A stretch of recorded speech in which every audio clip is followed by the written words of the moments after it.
What is going on, guys? This is Miasin. So a few days ago, we got one of the most interesting archetypes we have ever seen being kind of created in the game, and it's just a bunch of cards that already existed back in, the original anime that Yugi played against Bakura and the Pharaoh at the very last duel of the series. And it's just such an interesting deck because it's a bunch of cards that used to have no synergy with each other. Even though they were played by the same character, Yugi, they just didn't really work with each other. But now we actually managed to make them into a cohesive strategy around the theme of Gold Sarcophagus of Light. And yeah, it's basically like the main card of the deck. It's a really, really good card.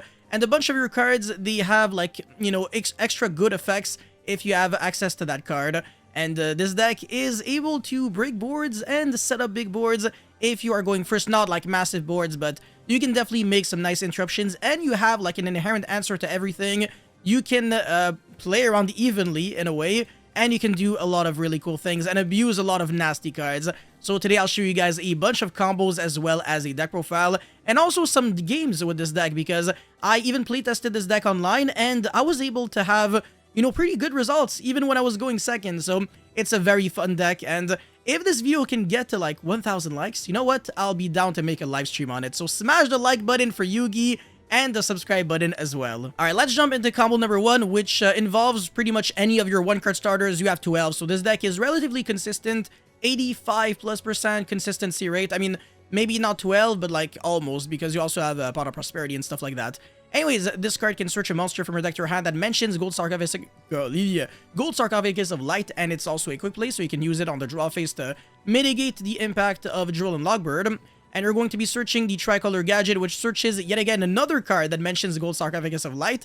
So, well, I mean, either Gold Sarcophagus of Light or a spell or trap card that mentions it, but this card searches any card that mentions itself.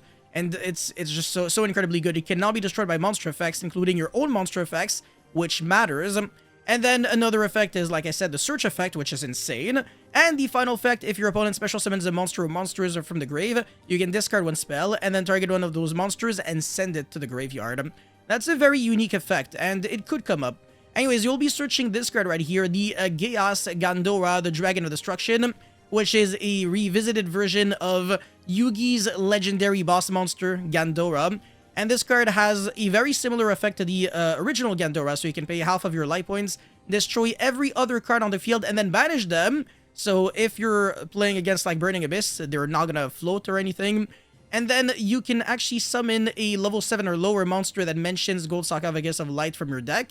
And when you are destroying that Tricolor Gadget, you also get to set the Stronghold, the Hidden Fortress from your deck to your field. And you're going to be special summoning the Silent Magician 0, which is actually a really, really good card. It gets to negate spell cards, so that's not too bad. Spell cards or effects, not too bad at all. And then you're going to pass turn on that, so 1-card combo gets you a negate, but it's actually really hard to jump over that 0, because even if your opponent has like Diabell Star and tries to go battle phase, attack over, you can go Stronghold Summon, and then when your opponent declares an attack, you get to destroy that monster. So it's really hard to just jump over the Silent Magician 0. Starts at 2000 attack, and it's a level 6 monster because it gains 500 attack for each level over the original level. So original level is 4, 1000 attack. If it's 6, then it's 2000. And then, yeah, your opponent can't really use that spell card because you're just going to be able to negate it. And this is what you can do with one single card. And of course, your follow-up is pretty good. Your monsters have a decent amount of attack. You can make Time Thief Redoer with this because it is a rank level 4 trap monster, just like Shade Brigandine. And then that Redoer is going to be pretty nasty because it's going to be able to spin back a card. And then every single turn you get to search with that Gold Sarcophagus of Light, and you get to recover back your advantage. So it's the kind of deck where if you go first and you get to set up a little bit, it's just a matter of time before you win because you are exponentially getting advantage. But yeah, that's it for the very simple 1-card combo. Let's get into combo number 2 now. Alright, combo number 2, this time it is a 2-card combo, so Gold Sarcophagus of Light as well as Geas Gandora, the Dragon of Destruction, or like any other way of doing it. So like you can search, you can have the Mashy Marshmallow instead, and then you just search the Geas Gandora. But yeah, now you special summon the Geas Gandora and normal summon the Mashy Marshmallow or set, doesn't change anything. And then destroy your whole board and summon the Tricolor Gadget, Chainlink 1, Chainlink 2, the Mashy Marshmallow, summon another Marshmallow from your deck, or banished, or hand, or grave, whatever. And then you burn your opponent for 1000, but you're still losing in time because you have to pay half of your life points for the Geas Gandora. And the Tricolor Gadget is going to be searching the Ties of Friendship. You can link off into an SP Little Knight and then summon the Silent Magician 0 and Silent Swordsman 0. So the Swordsman is going to be negating stuff that target your stuff, and the Silent Magician 0 again negates spell cards. And the Marshy Marshmelon forces your opponent to attack over the Marshy Marshmelon, and SP Little Knight of course is a double Farfa. So your opponent cannot really target your cards because you can just negate them, and then your opponent cannot really attack over your cards because the Marshy Marshmelon forces your opponent to redirect attacks on that, and it's indestructible by battle. And then you have 2 interruptions in the form of SP and Silent Magician 0. Now, this combo is pretty explosive because it is the only one that actually plays into Nib, but apart from that, you're never losing to Nib, actually. Alright, so going second, how are you breaking boards and doing some nice things? So my opponent has like a Fenrir and a potential follow-up. I have Gold Sarcophagus of Light as well as a Turn Silence, which can negate monster effects. Not too bad, so I'll be searching for the Giaz Gandora. And then special summon and then use the effect. Oh, actually, I can't because of the Fenrir trying to banish, but I'm just going to be negating that, no problem. And then Giaz Gandora, destroy everything and banish, summon the Tricolor Gadget. And then I'll be searching the Ties of Friendship, special summon 2 monsters from the deck. And just like that, I was able to get rid of an interruption, summon a bunch of monsters. And, you know, I'm also making somewhat of a board going second. I could also not make SPL Knight because I'm locked, but next turn, these monsters could even make like a rank 6 or something, or like a big link 3 or link 4 or whatever. And again, if my opponent tries to target my stuff, I can just negate. That Unicorn doesn't scare me too much because it's not going to be able to jump over my things because of the graveyard effect of Turn Silence that ends the battle phase whenever one of my monsters that mentions Gold Sarcophagus of Light battles. And then again, that birth can just be negated. So it does not apply any pressure against me. And then next turn, it's a guaranteed OTK. I think it goes without saying, but my monsters are going to be jumping to quite a lot of attack. That Gold Sarcophagus of Light can even search the card that makes us draw 6 during the battle phase if I want to. And then my opponent is drawing so many cards that this jumps to 5,000. I have a bunch of cards in my hand. My opponent can still not really target my things because I can just negate everything and then attack for game, and my opponent is dead. And I have 65 cards in my hand. Alrighty, so obviously this combo, this deck is not really a combo deck, but I will be showing games where I play against, you know, like other decks in real life, actually, in Edo Pro at least. So yeah, I'm going first. My hand has Shifter, Prosperity. There can only be 1 Tricolor Gadget, Stronghold. And my opponent's hand is decent. Emergence, Longhua, Nibiru, Sacred Summit, and Thrust. So this game is so interesting that I really wanted to cover it. So obviously I'm going to Shifter. Sword Soul is not a deck that loses too hard to Shifter, so it doesn't matter too much. And then my Gold Sark is going to be getting the Ties of Friendship, and then special summon 2 monsters from the deck, the Silent Magician and the Marshy Marshmelon. And then Prosperity is going to be excavating for 6 cards. And you know what? I really want to have a counter to evenly matched in case my opponent has it. So I will be going for this card right here, the Silence Towards the Future. And then since I have to use a monster effect because this is mandatory, my opponent can go Thrust. And I'm not going to be negating it because I don't know what my opponent might have, but I want to keep my negate for like a Duster or something like that. So I will let the Thrust go through. I'm not really scared of evenly because on the battle phase, I can just chain the Silence Towards the Future. And then I will be searching a monster that mentions Gold Sarcophagus of Light. And I will be drawing 5 cards while my opponent only draws 1 card. And the evenly doesn't scare me because I still get to keep 1 card. And that's all I need because the other cards, they all stem from a 1-card combo, so I don't really care if they all get banished because I can just recover next turn. I keep my There Can Only Be One. My opponent tries to play with his Sword Soul Engine, can't really do too much. That Emergence also isn't searching a relevant card. And then he kind of just has to pass turn there because, you know, There Can Only Be One hurts a lot. And then next turn, you already know that I have way more than enough for game. So Gold Sark, search a monster or whatever. And then Giaz Gandora, 5400 attack because a bunch of cards were getting banished. So evenly literally helps me if I get to survive, which of course you already know I will. And then summon a bunch of monsters from the deck, and you see I have the exact same setup, and I can negate Nibiru. I didn't have to play into the Nibiru, I could have just attacked with the 6k and 2k attack monsters, but I really wanted to show my opponent that he doesn't stand a chance against the true king of games. Now I already know what you guys are thinking, but Yak Sign, obviously this deck is good when it's going first, but what about going second? Is this deck still good? And the answer is yes. My opponent has, double Imperm as well as Taie and Moye and the Monster board. And I have the worst hand trap I could have potentially drawn against my opponent's hand because Moye does not lose to Ash, obviously, because everything chains blocks and the only Sword Soul card really that loses to Ash would be the Incredible Ecclesia as well as the Emergence, nothing else.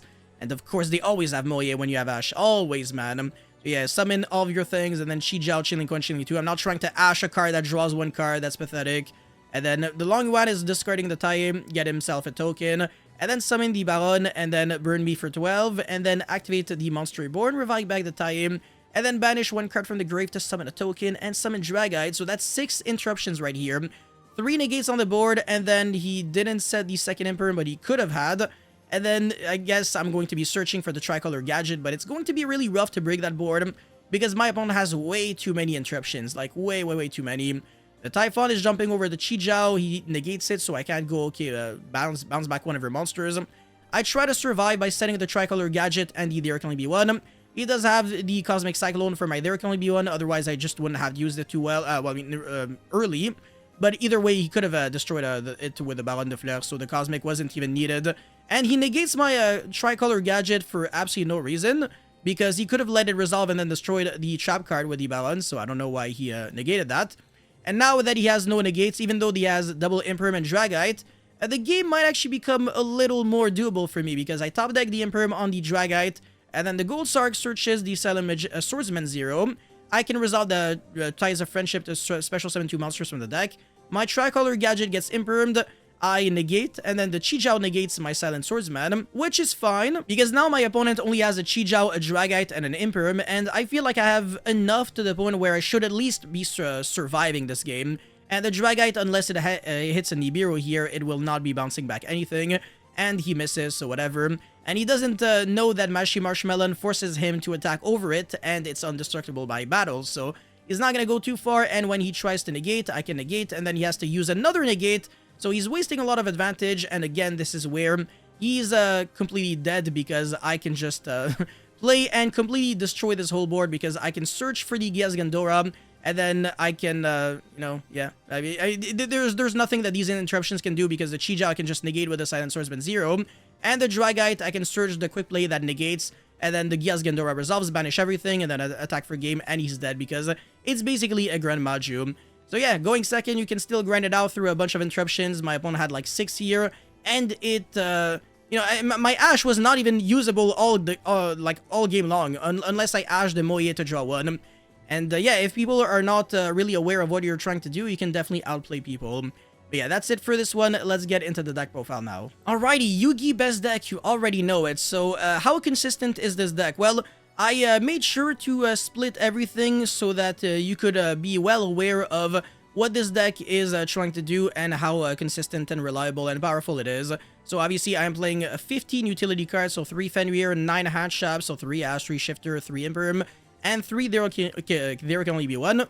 The only way that There Can Only Be One can conflict is if you have the Silent Magician 0 and the Silent Swordsman 0, otherwise you don't care.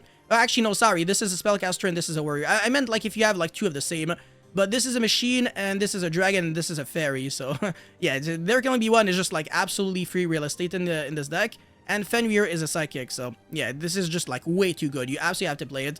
I want to say this deck reminds me a lot of Vanquished Soul, because it's just another deck that normal summons, takes a little longer to play than the average deck, but can play a lot of pretty good handshops and relatively well.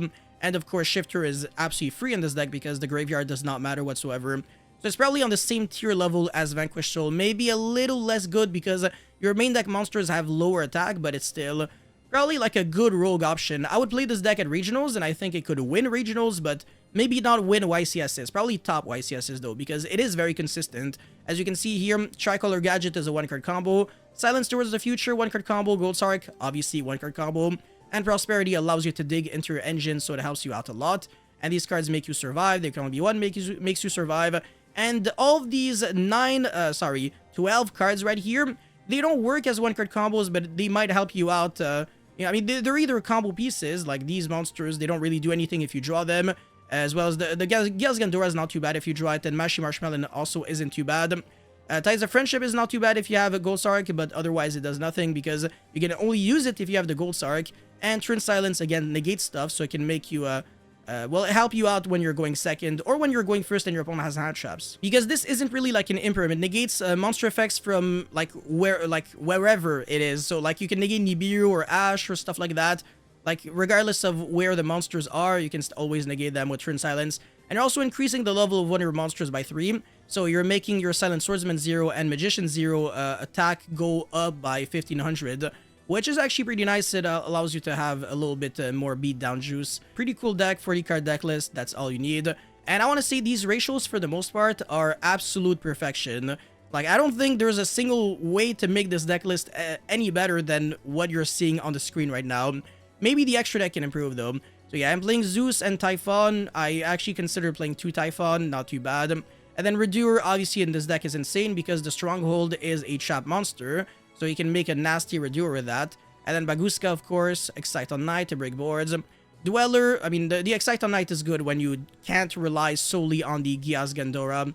Dweller, of course, for those combo decks, because otherwise you just get OTK'd. And then Underworld Goddess for, you know, towers and stuff like that. Access Code, World Gears of Theological Demiurgy. You can summon this card by using 3 level 5 or higher monsters. And since your monsters, they just keep gaining levels over and over, this is actually not too hard to summon. And it's unaffected by other monster effects, and during your main phase, if you control this card that was link summoned using 3 monsters that had different types and attributes on the field, you can destroy all other cards on the field. And most of your monsters had different types and attributes except these 2. They were both light monsters. But apart from that, if you're using like a Geas with a tricolor gadget and either a Silent Swordsman or Silent Magician, you can completely break boards with this card, so it's actually really cool. And then Blackluster Soldier of Chaos for a very similar reasoning. Very easy to summon. You could technically use monsters whose original levels are still like very low, and they keep gaining levels, so this is always easy to summon with its nasty effect. But even if you're using like 3 low-level monsters, it's still a decent card, but this time it can be targeted and destroyed by card effects, so it's less good. Celine with Ossa and Ossa and Lina, because you do play the Spellcaster monster, Silent Magician 0, and you can easily make them using either the 6 light monsters that you see here, or the Tricolor Gadget or the Fenrir, so 6 Earth, 6 lights, can go into either Lina or Ossa and then revive back something, go for the Celine, and then revive back your Silent Magician 0 and climb all the way into like an Access Code Talker and then destroy boards. And then of course Espilo Knight as well as IP Masquerena. So yeah, relatively straightforward extra deck, nothing too complicated. At first I was considering playing like weird cards, like there's some rank 4s that I haven't played in like years because I had no idea how to correctly build this deck. So yeah, Silent Honor Arc, I mean maybe. And then Fortune Tune in case you have to like special summon a Marshmallow and normal summon Ash and make a Zeus there with Downward Magician, but I don't know because Mashy Marshmallow can only special summon itself from your hand during your opponent's turn. So yeah, that kind of sucks actually. And apart from that, yeah, I mean, whatever. Like, you can even play like a Branded Fusion Engine in this deck. It's not too bad because you don't care too much about your extra deck. So you can definitely innovate quite a lot if you want to with this strategy. It's really cool. And then, yeah, it's a pretty good deck at being able to use Dark Ruler and Droplet and stuff like that because your Geas Gandora is going to blow everything up, and the Dark Ruler makes it so that it's easier to resolve. And again, the graveyard does not matter, so Dimensional Fissure to play around Droll and Logbird and Effect Veiler and stuff like that, and also hurt your opponent is very appreciated in this strategy. So yeah, that's pretty much it for the beautiful Yugi deck. I actually have so much fun playing this deck, and I would be really down to make a live stream on it, so if you guys are down, I know what to do. Make sure you smash the like and subscribe button. Thank you so much for watching, and I'll see you guys very soon. Peace.